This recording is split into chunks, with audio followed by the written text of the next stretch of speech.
Many East Africans are looking for opportunities abroad. And of course, the first thing that you may think of is the UK or the EU or even the States. But as you know, it's very, very difficult to get a job there.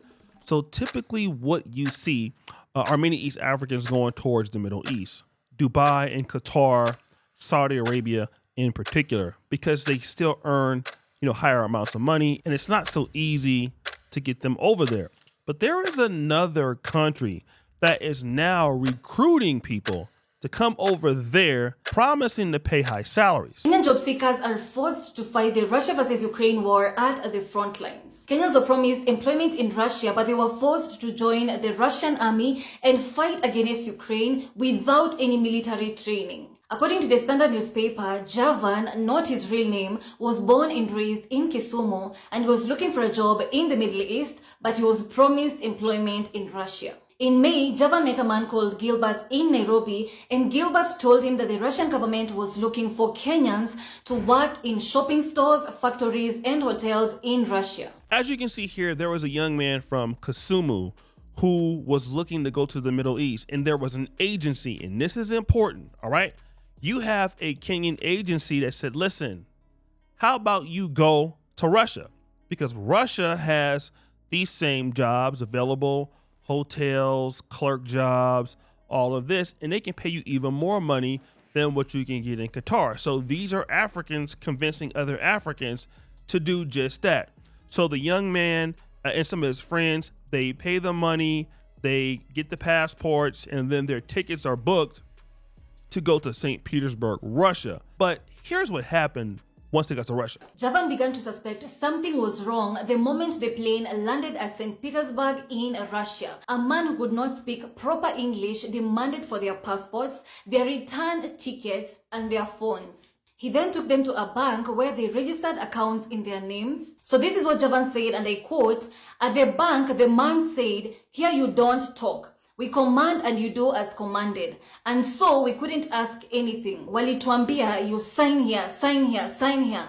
Don't ask any questions." The forms that the 6 men signed were written in Russia. And much later, Javan discovered that they had actually signed to join the Russian army to fight against Ukraine. The men also realized that they had placed standing orders on the bank accounts that they had opened earlier, and that any money that was deposited into those bank accounts would be taken by the agency that took them to Russia. After signing the documents, they were driven for 3 hours into a forested area in an abandoned house to spend the night. And the following day, they were driven back to St. Petersburg, where they were introduced to a military unit. And that's when they realized that they were actually soldiers who were going to fight in the war. So unbeknownst to them, they were mistreated and mishandled from the jump. They're taken to the bank. Whatever money that they would get in the bank account would go directly to the agency in Kenya. That's right. These guys were forced without any military training to join the Russian army. And it gets worse. A Kenyan newspaper has today highlighted a tragic story of a Kenyan father of 4 killed on the front lines of the Ukraine-Russia war. According to the paper, Martin Macharia, a 29-year-old driver from Kiambu, had travelled to Russia after being promised work as a personal driver abroad. He transited through the UAE, but on arrival in Russia, was reportedly handed over to a different group and taken into a military camp, despite having no combat training. His wife, Grace Gathoni, last spoke to him on November 18th. Days later, his death was confirmed. This is a man from Kiambu, which is right outside of Nairobi, and he unfortunately lost his life trying to support his 4 kids. And this is typical what I see in Africa. When they need to leave, they may not always tell everybody that they're going to Saudi for work or going to Qatar for work. They just kind of just leave, all right, without telling some people sometimes. And so this is what this man did. He was put on the front line and he passed away. But there is another Kenyan that has went viral, that is stuck in Russia right now, that is releasing the following. Taken this opportunity to record this video for you. As you can see that I'm wearing a Russian uniform right now. It happened I can say it's a mistake, but it might be a life lesson and maybe might be helpful to others. Russian will keep on recruiting people from Africa, and not only Africa, but to the rest of the world. But the fact about there is that he will be lied about huge amount of money, like 1 million rubles, but unfortunately, that million rubles will not get anything to your account. They will get rid of your money from your account, and there, more so to Africans, there is full of racism. As you can see, I'm dark skinned, and also there is language barrier. You might be abused everything while you are not understanding anything there. So what I can say that is that before I came here where I am right now, I passed through many bodies, dead bodies, and I know two of Kenyans who are already dead, and if they are not dead, maybe they are injured. Others may come back while they don't have their legs, they don't have their hands. The war is full of challenges there.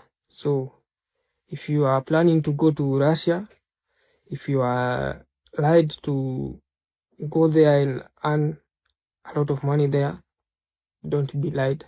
Don't be lied. Just stick to your country. Be thankful to the work which you are doing.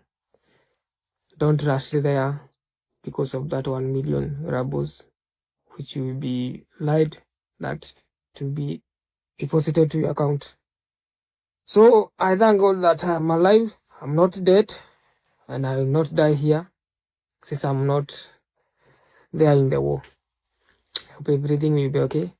I'll go back to my country, and everything will be okay. So 1 million rubles is about $12,900. We'll put the rate there. It's almost $13,000. He's thinking he's going there to get the $13,000 and to come back. But he's also been scammed. And he wants to come back to his country. He's talked about the fact that people are being racist towards him. There are Kenyans who are on the front line that have died. And then he says something that's very interesting. He refers to himself as, I am a dark-skinned person, I am black. So he recognizes that now since he's living in Russia. And he talks about the beautiful things that he misses about his country. He says, I can't wait to come back to my country. And that is a significant wake-up call, because I've never been to war or military, but I can tell you one thing.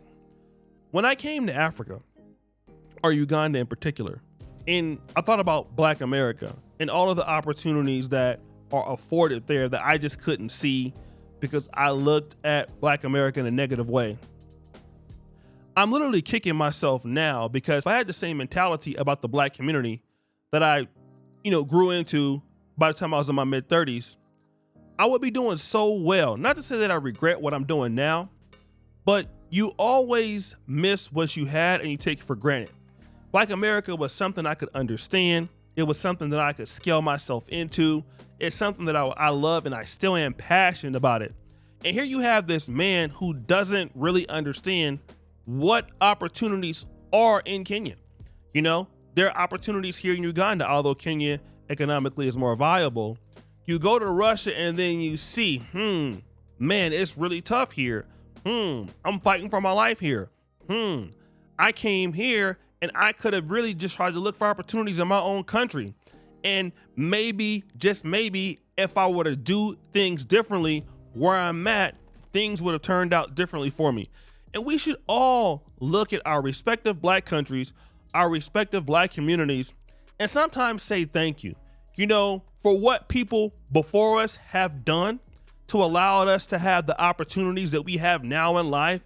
And, stop just crapping on where we're from, not having any kind of loyalty from the community that blessed us and made us to who we are.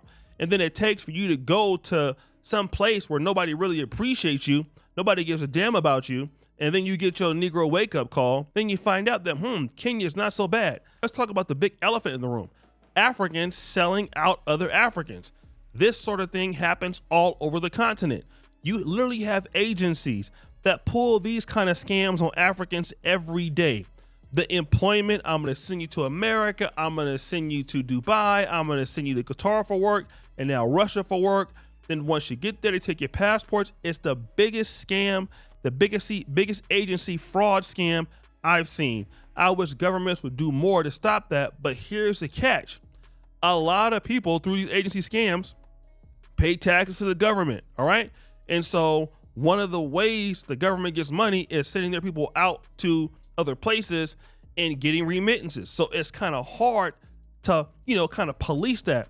All in all, I'm so glad that this is being, spoken out about. And I thought I'd use my platform to educate people. Stop going to fight wars in a country that's not yours. All right. If any place has a war going on right now, you do not need to be there.